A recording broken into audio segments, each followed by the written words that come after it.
తాకట్టులో ఉన్న బంగారాన్ని విడిపించి ఆ రోజున్న మార్కెట్ ధర కట్టి మిగిలిన డబ్బును మీకు అందిస్తుంది కొమ్మూరి గోల్డ్. నమస్తే, వెల్కమ్ టు అవర్ ఛానల్. నేను రెబెకా. ఐపీఎస్ ఉదయ్ కృష్ణారెడ్డి కేసులో ఒక బిగ్ ట్విస్టే చోటు చేసుకుంది. ఎస్, నేను కావాలనే ఇదంతా చేశాను అంటూ కూడా ఒప్పుకున్నటువంటి ఉదయ్ కృష్ణారెడ్డి.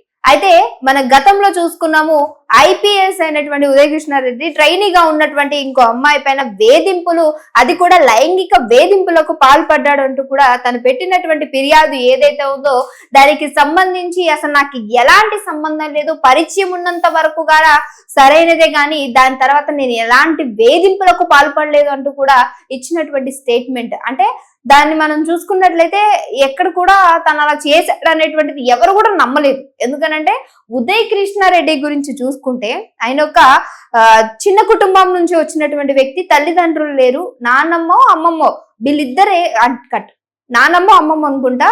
తనే ఇంతవరకు పెద్ద చేసింది. సో నేను ఒక పోలీస్ అవ్వాలి అనేటువంటి ఒక ధోరణిలో ఆయన చాలా వరకు కూడా కష్టపడినటువంటి తీరును, అలాగే ఎన్నో ఇంటర్వ్యూస్ కూడా చేశారు. అంటే చాలా మంది స్టూడెంట్స్ కి ఆదర్శంగా ఉండాలి అని చేసినటువంటి వీడియోస్ కూడా చాలా వరకు వైరల్ అయినటువంటి పరిస్థితి. ఇలాంటి క్రమంలో ఒక సిఐ తనని అవమానించినందుకు నేను అంతకంటే పెద్ద పొజిషన్ కి వెళ్ళాలి అనుకుంటూ తను చేసినటువంటి కష్టానికి, అలాగే కష్టపడి చదివాడు అనేటువంటి తీరును అందరూ కూడా మెచ్చుకోదగిన విధంగా సో ఆయన ఇంత పెద్ద పొజిషన్ కి వచ్చినట్టు కూడా తెలుస్తుంది. ఇదే క్రమంలో సో ట్రైనీగా ఏదైతే ఐపీఎస్ ట్రైనీకి సంబంధించినటువంటి తీరులో ఐపీఎస్ కి ట్రైనీ అవుతున్నటువంటి ఇంకో అమ్మాయిని దారుణంగా లైంగిక వేధింపులకు పాల్పడడం, అలాగే తన భర్తకి సో వీళ్ళ యొక్క పర్సనల్ గా ఉన్నటువంటి ఫొటోస్, వీడియోస్ అన్ని కూడా షేర్ చేశాడు.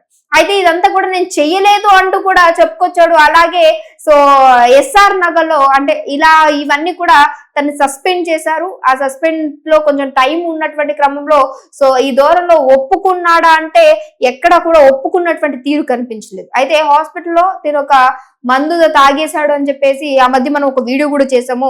సో చాలా క్రిటికల్ గా ఉంది సిచ్యువేషన్ అని చెప్పేసి చెప్పడం. బట్ కుటుంబ సభ్యులు మాత్రం తన యొక్క పరువును కాపాడటానికి చెప్పినటువంటి మాట ఏదైతే ఉందో, లేదు మార్నింగ్ నుంచి ఏం తినలేదు, అలానే రాగ మందు తీసుకున్నాడు కాబట్టి ఇలాంటి ఒక పరిస్థితి ఏర్పడింది అనడం.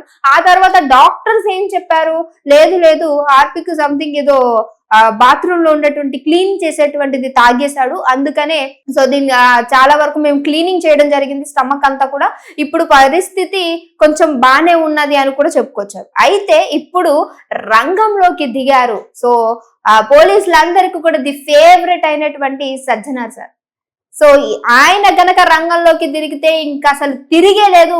అది ఏ కేసు అయినా సరే, ఎలాంటి కేసు అయినా సరే ఖచ్చితంగా దానికి సంబంధించినటువంటి పూర్తి వివరాలతో నిజాన్ని కక్కిస్తారు అనడానికి మళ్ళొకసారి ప్రూవ్ అయింది ఐపీఎస్ ఉదయ్ కృష్ణారెడ్డి.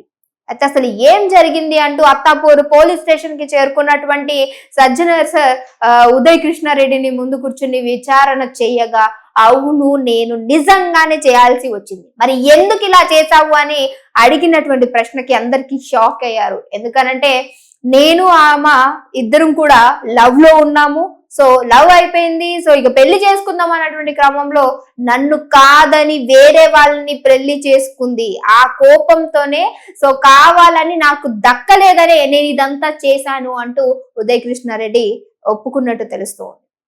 అంటే ప్రేమించింది ఇష్టం లేదు, మరి నువ్వేం చేశావు అనేటువంటి క్వశ్చన్ అడిగితే సమాధానం లేనటువంటి సిచ్యువేషన్ కనిపిస్తోంది. అంటే నిన్ను ప్రేమించి ఇష్టం లేదు, మరి పెళ్లి చేసుకోవాల్సింది కదా, ఇంతవరకు ఎందుకు ఆగారు అనేటువంటి వాటికి సమాధానం లేదు. కానీ ఒక అమ్మాయిని లైంగికంగా వేధింపులకు గురి చేస్తూ నీ దగ్గరున్నటువంటి ప్రూఫ్స్ అన్ని కూడా తీసుకెళ్లి తన భర్తకి చేసావు అనంటే నువ్వు ఒక ఐపీఎస్ఆ? నువ్వు ఐపీఎస్ఆ? చిన్నప్పటి నుంచి ఏదైతే కష్టంతో పెరిగాను అని అన్నావు కదా, అలాంటి ఒక దూరంలో నువ్వు ఉన్నట్టు ఇప్పుడు ఎవరికైనా కనిపిస్తుందా? ఎంతమందిని వేధించుంటావు అనే విధంగా ఉంది. ఇప్పుడు నిజంగా ఇబ్బంది వస్తే, బాధ వస్తే వెళ్ళేటువంటి పోలీసులే ఈ రోజు ఈయనొక్కడేనా? ఎంతమందిని చూడట్లేదు. ఎంతమంది ఆ మధ్య కాలంలో జూబ్లీ హిల్ కి సంబంధించినటువంటి వ్యక్తి కేసు కోసం వెళ్తే ఒక అమ్మాయిని 2 కోట్లు నొక్కాక ఆ అమ్మాయిని లైంగికంగా వాడుకొని ఆ తర్వాత సొమ్ము తినేసి ఇక పోతే ఆమె భయపెడుతుంది, నేను బయట చెప్తాను అన్నందుకు రోడ్డు మీద అతి దారుణంగా కొట్టినటువంటి సిచ్యువేషన్స్ ఎన్నో ఉన్నాయి పోలీసుల దగ్గర నుంచి మనం ఇలాంటివి చూసుకుంటా ఉంటే.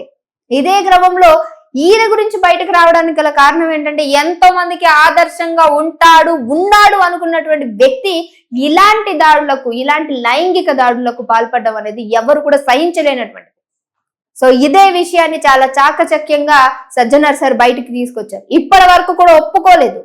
సో కోర్టు విధించినటువంటి ఏదైతే సమయం ఉందో ఆ సమయంలో డెఫినెట్ గా అయితే నిజమని ఒప్పుకోవాలి, లేదా కోర్టు విధించినటువంటి అది ఏదైతే సమయం ఇచ్చిందో ఆ సమయంలో డెఫినెట్ గా నిజం ఒప్పుకోవాలి అన్నప్పుడు సో సజ్జనర్ సార్ ఈయన యొక్క భాగవతాన్ని మొత్తం కూడా బయట పెట్టాడు. తెలిసిపోయింది ఇప్పుడు మనం తప్పు చేసినాము అని అంటే ఖచ్చితంగా అది ఇప్పటికైనా 2 రోజులకైనా సంవత్సరాలకైనా 10 సంవత్సరాలకైనా సరే నిజమే గెలుస్తుంది, అబద్ధం ఎప్పటికైనా ఓడిపోతుంది అనడానికి మరొకసారి ప్రూవ్ అయింది. అమ్మాయి లైఫ్ ని అతి దారుణంగానే నిజంగా తన ఇప్పుడు భర్త దగ్గర సుఖంగా ఉంటుందా అంటే ఖచ్చితంగా క్వశ్చన్ మార్కే. అమ్మాయి లైఫ్ నే క్వశ్చన్ మార్క్ చేసేశాడు. నీతో రిలేషన్ లో ఉంది కరెక్టే, మీ ఇద్దరికి ఏమైందో తెలీదు, ఇద్దరు విడిపోయారు. అవును పోలీస్ అయినందు మాత్రం నువ్వు లవ్ చేయొద్దానో లేకపోతే ఇంకొకరితో రిలేషన్షిప్ పెట్టుకోవద్దా అనేది ఎవరు కూడా చెప్పలేదు. కానీ నీతో సెట్ కాలేదు, మీ ఇద్దరి మధ్య ఏం జరిగిందని మీ ఇద్దరికి తెలుసు. ఇప్పుడు వెళ్ళి వేరే వాళ్ళని పెళ్లి చేసుకుందంటే ఇక అయిపోయింది, ఇక అక్కడతో ఆ అమ్మాయి లైఫ్ వేరే వాళ్ళకి సొంతం అని అర్థం. సో మినిమం కామన్ సెన్స్ లేదా అని అంటారు కదా, తాగొద్దంటారు, ఇంకొకరిని ఏడిపించొద్దు అని అంటారు. మీరే అంటారు మీ పర్సనల్ లైఫ్ ని కొంచెం సెక్యూర్ గా చేసుకోండి అని చెప్తారు. అలాంటి మీరే తీసుకెళ్లి పర్సనల్ లైఫ్ ని వేరే వాళ్ళకి ఇచ్చేస్తూ ఉంటే ఆడపిల్లలకి ఎక్కడ ఉంటుంది సేఫ్టీ అనేది? మీరే ఇలాంటి దారుణాలకు పాల్పడుతూ ఉన్నారు. ఇలాంటి వాళ్ళకి మళ్ళీ ఏంటంటే రాజభోగాలన్నీ ఇచ్చేసి గవర్నమెంట్ తరఫున అన్ని కూడా సక్రమంగా చేస్తారు. ఇప్పుడు ఏమన్నా మొత్తానికి జాబ్ లోన్ తీసేస్తారంటే లేదు, జస్ట్ ఒక 6 నెలలు టైం ఇస్తారు. ఈ 6 నెలల తర్వాత మళ్ళీ ఈయన జాబ్ ఎక్కుతాడు అట్నే ఉంటారు. సో ఇదే విధంగా ఉంటది. మళ్ళీ 6 నెలల్లో మళ్ళీ ఒకసారి ఎంక్వైరీ అంటారు, అంతా అయిపోతుంది. 6 నెలల తర్వాత ఇంకేమన్నా అక్కడ ప్రూఫ్ అయితే ఇంకొక 2-3 నెలలు పొడిగిస్తారు. బట్ యథావిధిగా మళ్ళీ జాబ్ లోకి ఎక్కేస్తారు. ఇదే ఈ గవర్నమెంట్ వాళ్ళకు ఉన్నటువంటి ఏదైతే ఒక మంచి ప్లస్ పాయింట్ ఉందో ఇదే. వీళ్ళు ఎన్ని తప్పులు చేసినా ఏం చేసినా ఖచ్చితంగా మరలా వాళ్ళు ఎలా అయితే ఉన్నారో అలాంటి పొజిషన్ లోనే ఉంటారు. ఇలా ఉన్నంత వరకు బాగుపడినట్టే నిజంగా. అందుకే మన దేశం అంటే ఎంత ఇష్టం అంటా ఉంటారు కదా. ఒక్కసారి తప్పు చేశాడంటే అందులోంచి పోవుడేం ఉండదు, జస్ట్ పనిష్మెంట్ ఇస్తారంటే. ఇప్పుడు పనిష్మెంట్ ఏంటి? ఎవరన్నా కొట్టినావా, ఎవరన్నా తిట్టినావా, నీకు ఆ పనిష్మెంట్ రావడానికి? ఒక అమ్మాయి జీవితాన్ని నాశనం చేసేశాడు నిజంగానే. ఇప్పుడు అమ్మాయి లైఫ్ వాళ్ళ హస్బెండ్ తో బాగుంటుంది అని నో వన్ కెన్ నోస్, ఎవరు చెప్తారు? సో ఇది ఇవాల్టి ఐపీఎస్ కేసులో ఉదయ్ కృష్ణారెడ్డి విషయంలో జరిగినటువంటి బిగ్ ట్విస్ట్. మరి ఆయన నిజం ఒప్పుకున్నాడు, ఎక్కడితో సంతోషం అనుకోవాలి అన్న విధంగా ఉంది ఈ కేసు చూస్తాం. ఇంకో వీడితో మళ్ళీ కలుస్తాం. And thank you so much sir, Sajjanar sir, మీరు రావడం బట్టి నిజం బయటకు వచ్చింది అనుకుంటా. ఇంకొక వీడితో మళ్ళీ కలుస్తాం, చూస్తున్నానండి ఆ ఛానల్.